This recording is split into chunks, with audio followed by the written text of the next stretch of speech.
All right, and welcome everyone to the Jeanette Biro podcast. I'm Jeanette Biro, and today I have a fantastic guest here who is going to do a deep dive with me. I'm going to follow you along, really, and we're going to talk about ancient sites, spiritual and galactic activities at these sites. We may tangent into vibrations, frequencies, sound harmonics. I have no idea. We're just going to roll. But my guest today is Neil Gore. He is the founder of portaltoascension.org. Neil was born in London in the UK and moved to Southern California at the age of 12. Neil was raised in a Hindu family, but really as he started growing was asking questions of more, deep questions, the root of things. Why this? Why that? And that always inspires me. I want to know more about people who are asking the why questions. And so years of his seeking and seeking deep answers to our origins, spirituality, eventually led him to creating portaltoascension.org, which really you guys host and create and provide avenues for events, deep conversations, seminars, and so much more. So I'm thrilled to have you on the show. Neil, welcome. Thank you. So good to be here with you. I'm excited to connect with you. Yeah, this is great. So Neil, I'm so curious your experiences of maybe some of the coolest sites you've been to. I know I've been to a couple, specifically in Egypt, where I had profound experiences there. But I would love to know, like, what has drawn you to those ancient sites and what are some things you're experiencing? So as I was raised and I went to school and did history classes, I was never really interested in history, right? And then I started realizing when I got a little older that every single country that you go to basically speaks about history in their own way, right? Based on their own basically something that kind of like supports them being their own world power. And since I was in England, I had a whole different avenue of historical awareness than when I came to the US at age 12 in seventh grade, middle school. So in England, I was learning about like King Henry and the kings and all that. And when I came over to the US, I was learning about like the Civil War, Revolutionary War, and none of it really interested me until I graduated high school and I was 18 years old in 2000, and I started writing spoken word poetry. And in my poetry, it was more like sci-fi poetry, you know, like black holes, intergalactic stuff, but I really wasn't into any of this awareness, even though that could be argued that maybe there was just some sort of awareness that I was connected to, you know, I just wasn't linearly into it enough to be like, this is what I'm interested in. And I started doing some research. I was also very curious on Hinduism, like why I was raised in this religion. I never really believed any of it, what all these beings and gods represented. I was kind of like what I considered myself to be as an atheist Hindu, you know, like I followed the rites and rituals, but I wasn't really into it. Yeah. So pretty soon I stumbled onto some information that showed that Christianity had some origins in even more ancient civilizations. And as a Hindu being raised in England, I celebrated Christmas. I watched Kings of Kings every Christmas. I believed in Jesus, but I didn't worship Jesus. But most Hindus don't have a disbelief against Jesus. And that also comes from the fact that Hinduism is one of the only religions that doesn't have a way to convert people, like a conventional conversion. Whereas many other religions came about, they literally went on crusades to convert people in the mass. And because Hinduism doesn't have that, and I wasn't raised in India, indoctrinated with exclusive Hinduism, I already had an open awareness to the fact that many other religions probably did exist. And I also read some of the Indian scriptures that said different religions come onto the planet at different times based on the culture and the time of that place, right? We can't all just have the same information because we all have different backgrounds and different cultures, and one piece of information won't fit with every culture. So with that being known, I already accepted that Jesus was probably real. And then I came onto, just from searching the internet, the Sumerian tablets of creation, right? And I started looking at the Sumerian tablets, and all of a sudden I stumbled onto a story called the Epic of Gilgamesh. And I actually just did a conference last weekend, a 10-hour event called Ancient Sumer and Mesopotamia Online Conference with 7 people on Sumer. And my presentation was an hour-long presentation on Gilgamesh. So I'm like fresh from that, right? And the reason why I did that presentation was because I wanted to bring it back home to my original awakening to this. And in the Epic of Gilgamesh, we find out that it's a flood story, and Gilgamesh interacts with Upnapishtim, who is Noah, that was then taken into the Old Testament and then used by Christianity. And I was like, whoa, wait a second. Noah's flood story comes from this story? that dates back thousands of years before. Well, what else is there? Oh, wait a second. In the beginning, well, we were created in the image of the Elohim, an Old Testament thing. Well, that comes directly from the Sumerian scriptures. Oh, another story here about Moses being sent in some kid being sent in a basket down a stream and then picked up by a priestess. The Moses story. So to me, it was like, okay, either the number one religion on the planet or three top religions, Islam, Judaism, and Christianity, are completely BS, or you need to go back to the original source code and the root of it all and look at that. So I started looking at the original source code. And when I was looking at that, all of a sudden we weren't talking about God anymore. We were talking about star beings.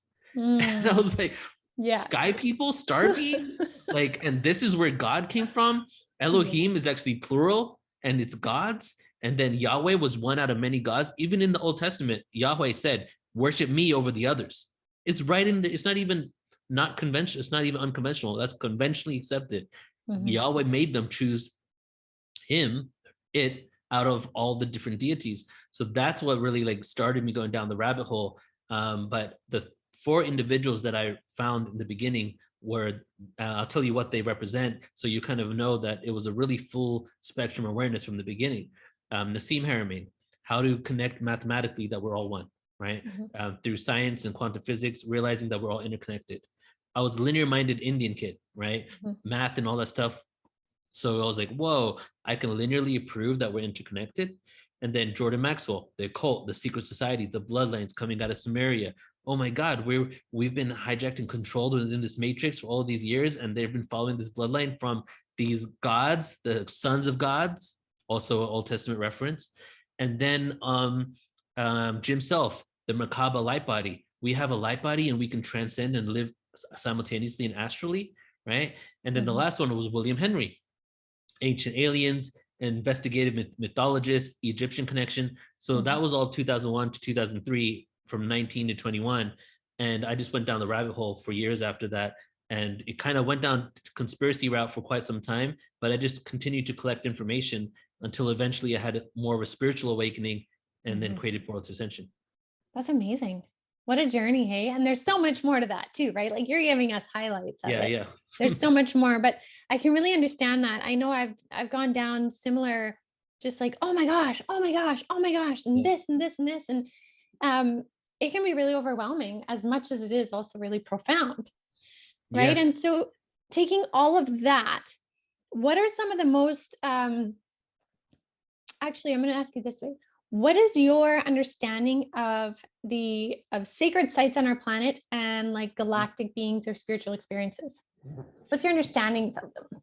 Okay. So when it comes to sacred sites and the galactic connection, we need to break this down a little bit here, because let me just say this as a disclaimer at first, that there is a pushback on a lot of people saying that these ancient sites were from extraterrestrials, because they feel that it takes away credit from the advancement of humanity they might have had in the past, right? So I feel there's a combination going on here. There's three different possibilities. Either humanity in general was at a very advanced state that we were able to do this, ourselves, or there was even a more advanced civilization that passed this awareness down, right? Or we were told by extraterrestrials and galactic beings on how to create things, or even given assistance to it, right? From my research, I feel all of the things happened. I think that humanity, some of the ancient sites that exist are way older than we've been told. Maybe we'll get into that, like the Sphinx, for example, and the pyramids in Egypt. And it might be about 13,000 years ago, but there's also evidence that suggests it was 26,000 years before that, which was 36,000 years ago, which is extremely old. And there could have been a really advanced civilization that encompassed the whole planet. Or we could have the Atlantean theory, which is that Atlantis existed, and then in three phases, Atlantis started, declining and eventually went out. And as they were doing this, they sent out basically satellite offices, if you will, where different pieces of the information were taken all over the world, including Egypt. And the original name of Egypt is Kemet. Egypt was given to it by the Greeks in like 300 BC. And they embedded the information and awareness within their structures, in the way they created everything, and in this scriptures, like Thoth, for example, who's known as Thoth the Atlantean, right? Mm-hmm. However, Atlantis quite possibly was a space faring civilization where they were possibly in communication with galactic beings, or even were hybridized from ETs and galactic beings.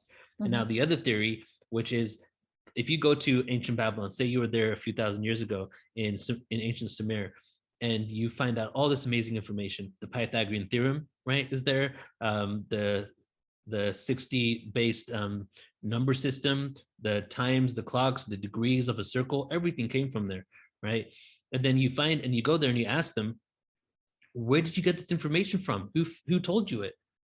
They would say it came from the star people, right? You go to indigenous tribes and go back far enough in the Americas to their scriptures, and then you find out where their scriptures say they got it from, star people, and or spiritual experiences created by psychedelics, right? And even with Pythagoras, we see that he was experimenting with psychedelics to get downloads from star beings. Like that's part of some of the people that said that. So there is a connection to an advanced human race, but when it comes to the galactic connection, if it isn't a tangible, actual experience of these galactics being on this earth, it's definitely the original seeding of humanity that happened from an intergalactic community, right? That we were probably Homo erectus on this planet, going back to the Sumerian scriptures.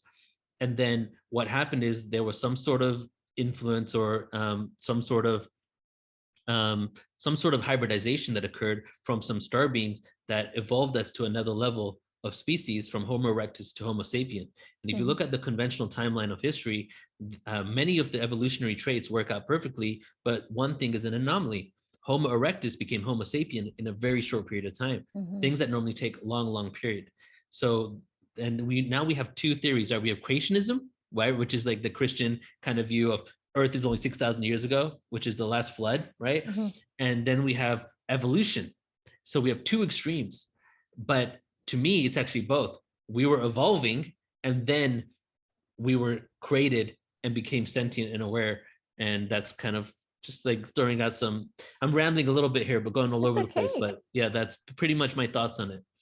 That's fair, because that's the thing when talking about these ideas and theories, it's so hard to just keep it linear because there's so many parts that feed into it, and it really is multidimensional, right? The causes are multidimensional. They're not linear either. So I understand why it feels like you're all over, but I'm following you very much so.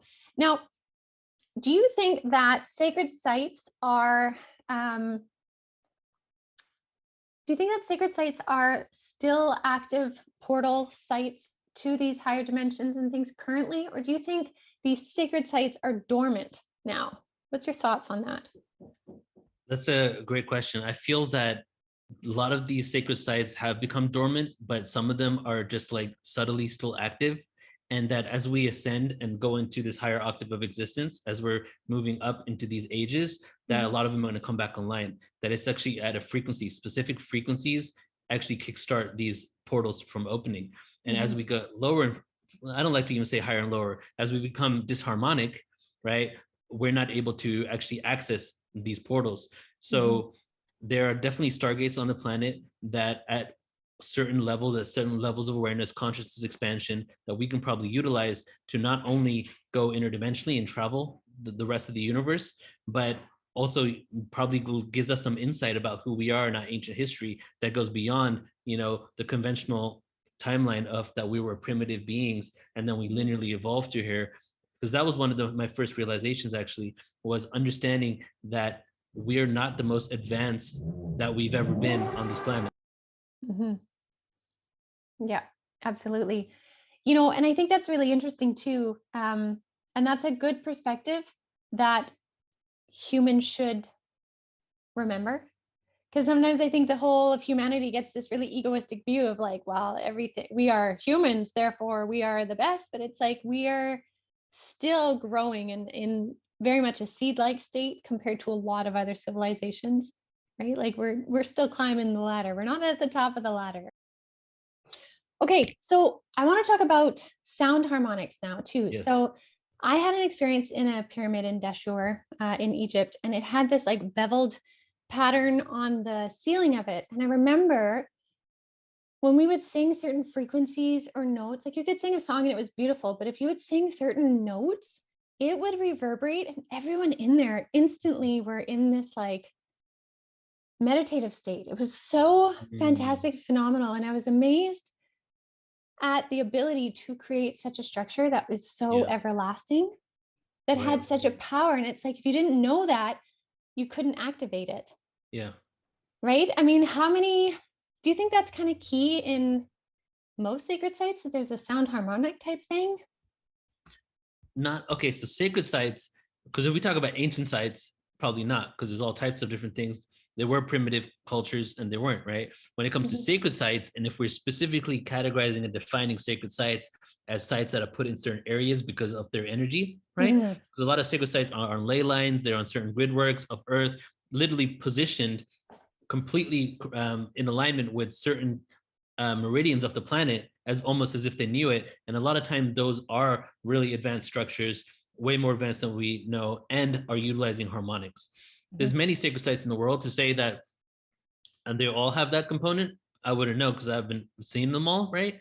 However, one of the topics that I speak about the most would be sound vibration in ancient sites, right? Mhm. And because Mhm. when I first got into all this, the first thing I realized with the Sumerian scriptures is they were talking about an advanced level of quantum physics and how everything is sound. And then I went to in the beginning was the word. Well, in the beginning was the word means in the beginning was vibration.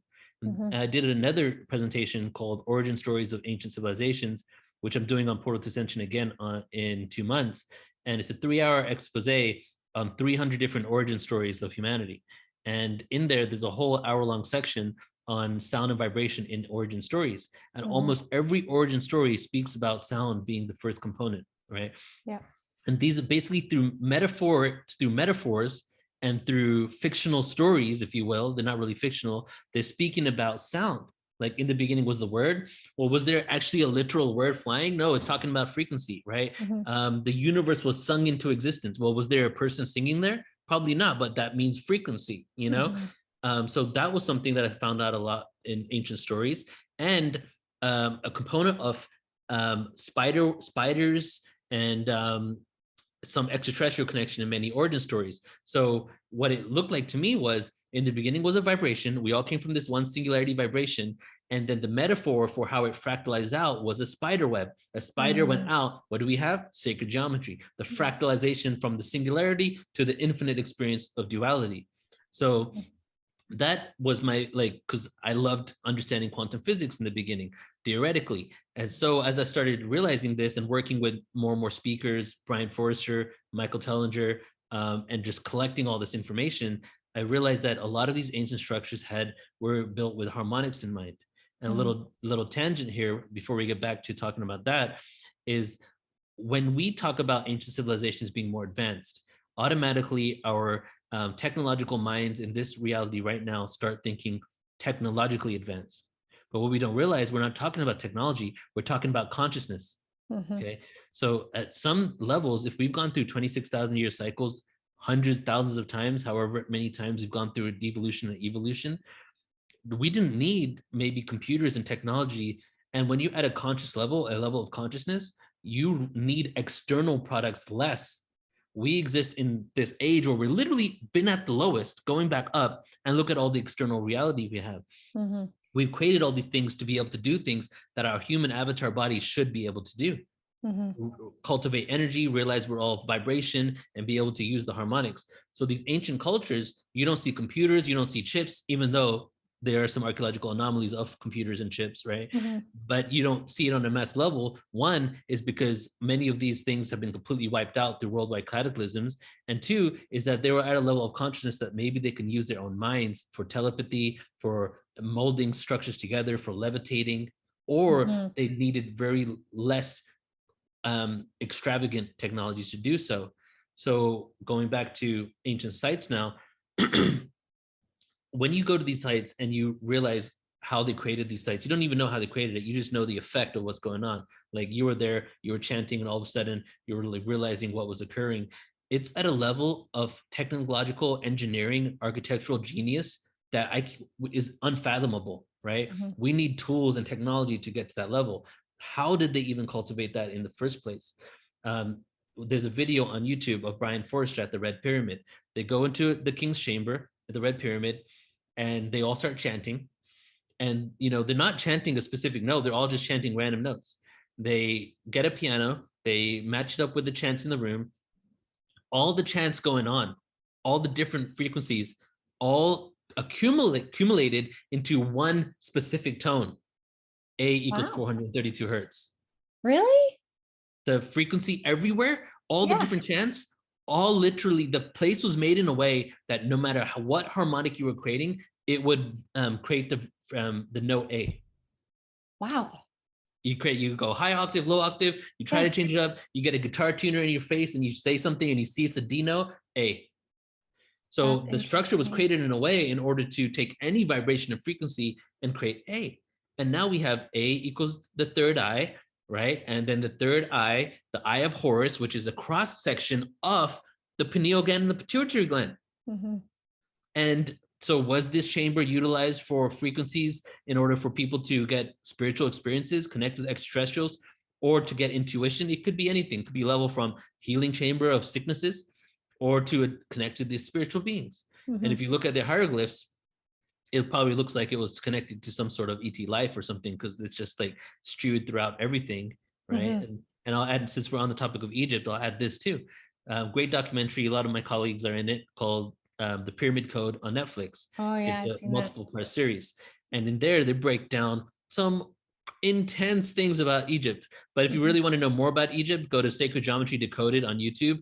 And the mathematics of Egypt will blow your mind if your mind's already been blown. It's like beyond anything you can fathom.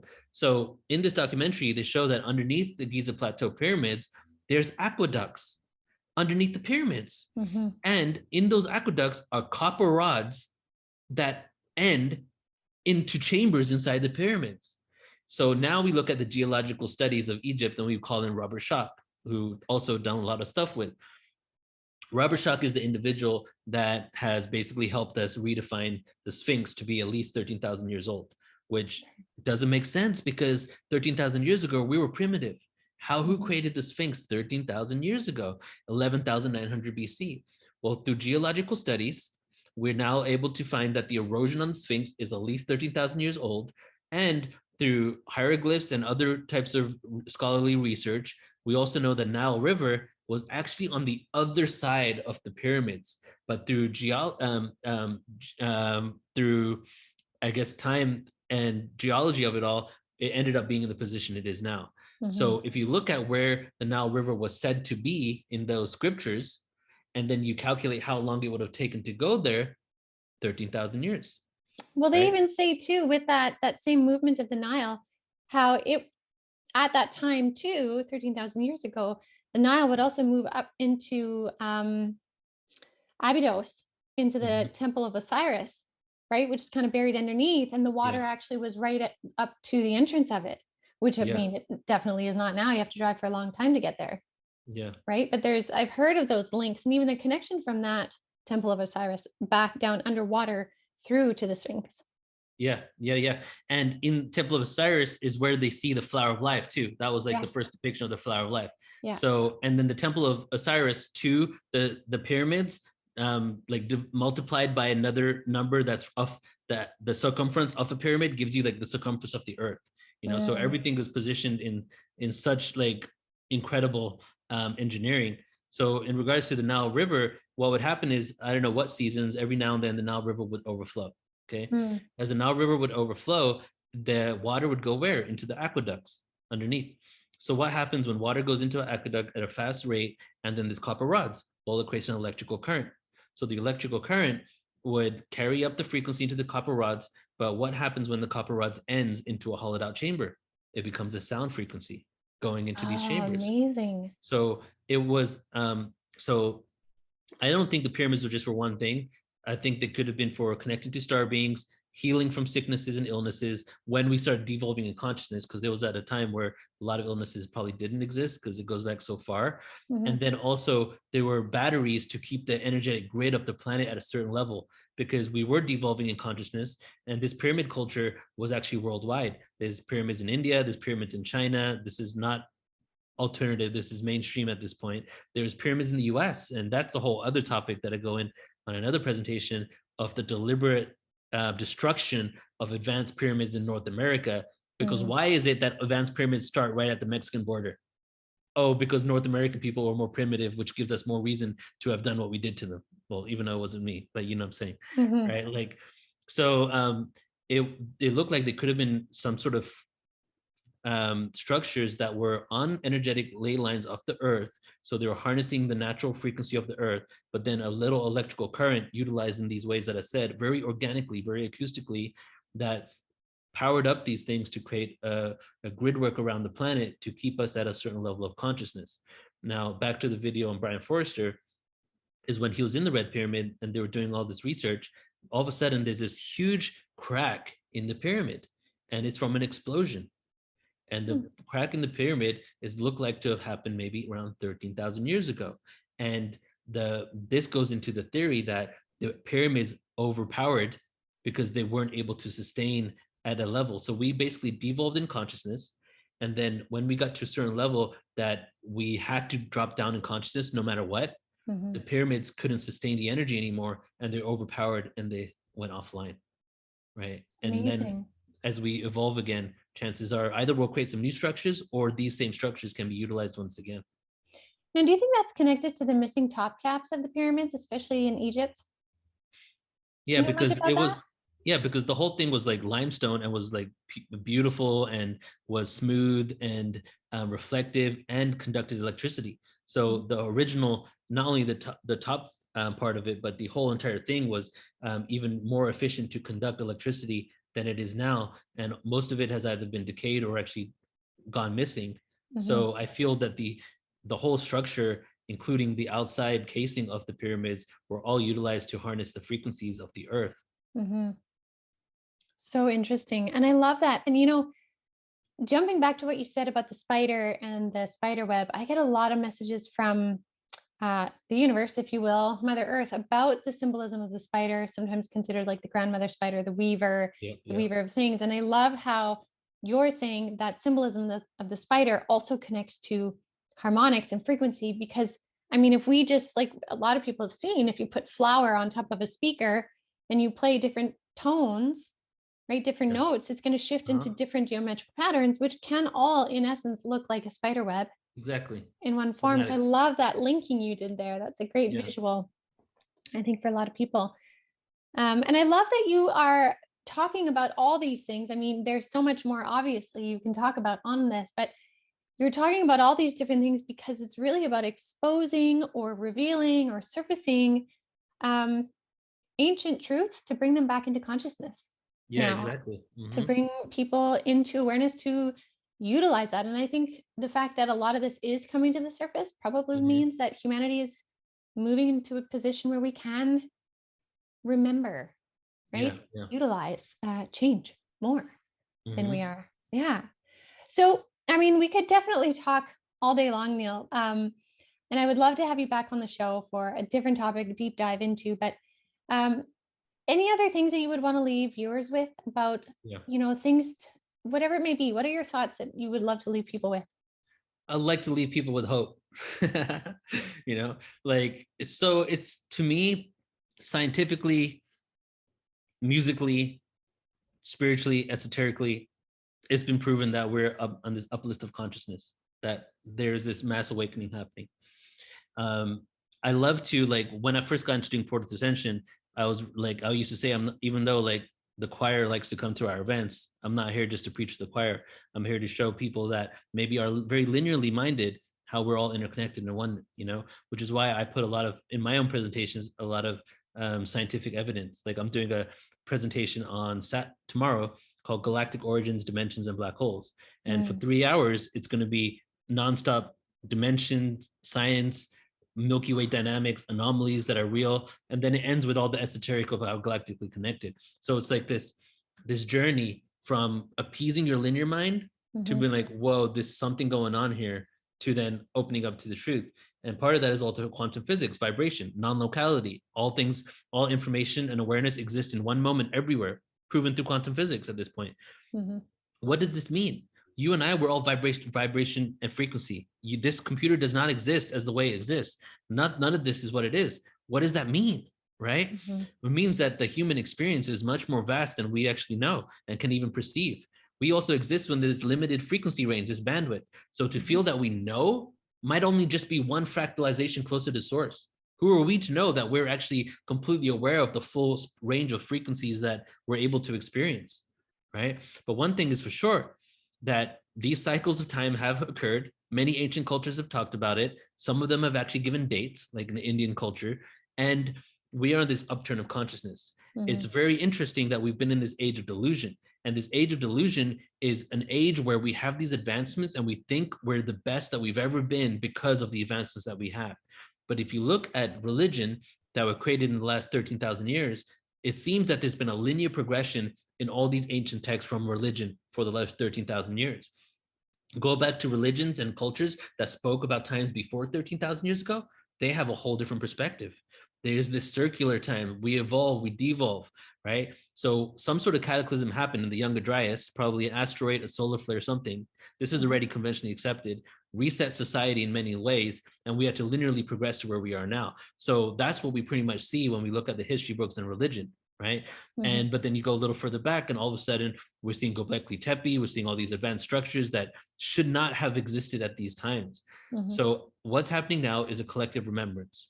First of all, we're put in this reality with amnesia. We don't remember our past lives. We don't remember extraterrestrial lives. But just look at a few documentaries and you'll be proven without a reasonable doubt past lives exist, okay? So the fact is we don't remember them. What would happen if we start unlocking our consciousness, expanding and unlocking our DNA, and start tapping into a more of an awareness within our own brains, because we only use a certain amount of it, right? We may be able to remember not only our who we are and where we came from, but we're also probably able to live life more intentionally and not so reactory because of our lack of understanding of who we truly are, you know? And I feel that that's where we're heading right now. Part of it is going to be that we're experiencing and seeing a lot of chaos, but it's only because these traumas are coming up to the surface to be experienced, right? And I'm throwing out bullet points right now. Obviously, there's like a lot more depth of evidence behind all this, but we're coming up to a point where we're entering the singularity for the next game of life, for the next virtual reality, holographic, conscious, organic projection, if you will, of reality. And as we're doing that, the only way to get there is for us to do the inner work. So I did an article years ago called "What Does UFO Disclosure Have to Do with Meditation?" And it was like, unless we do the inner work and work on ourselves and consciously, we're not going to be at the frequency where we can even interact with our galactic community. So it all comes down to us really focusing on ourselves, doing the work we need, releasing traumas from this life and past lives so that we can all collectively be at the same level and have balanced conversations and start progressing into the future, utilizing all the advancements that we've already created, you know? Yeah.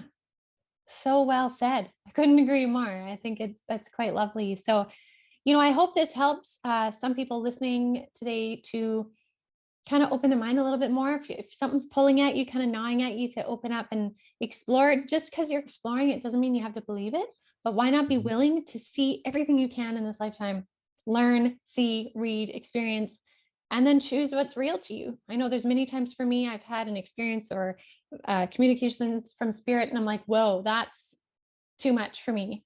But then 2 years later, I'm like, yeah, you know what? I can bring that in now. Right. So if we have a willingness to be open-minded, we can really enrich our journey beyond what we can imagine. So Neil, I have to thank you so much again for being a guest today, for joining us, sharing all your expertise.